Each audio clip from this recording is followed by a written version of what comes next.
Welcome to our channel. Today we how to enabling OCPP 1.6 for home chargers using Node-RED, full guide step by step clearly.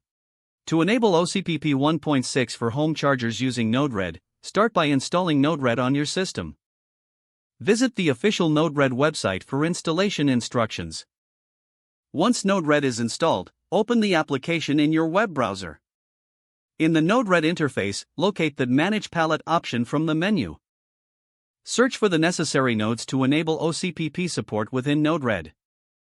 Install the Node-RED Contribution OCP package. After installation, return to the main Node-RED Flow Editor.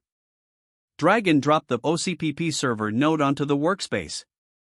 Connect it to the HTTP and node to handle incoming requests. Configure the OCPP server node by double-clicking on it. Set the server settings according to your charger specifications. Add additional nodes for further functionality, such as function nodes for processing messages. Create a flow that includes the communication logic between the server and the charger. Once your flow is complete, deploy it by clicking the Deploy button in the top right corner.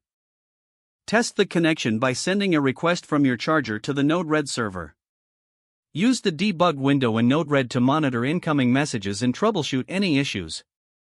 Check the logs to ensure that the OCPP protocol is functioning correctly. Make adjustments as necessary to optimize performance and reliability. Once satisfied with the setup, you can integrate additional features as needed. Your OCPP 1.6 configuration for home chargers is now enabled and ready for use. If the page does not load, refresh the browser or try again in a private or incognito window.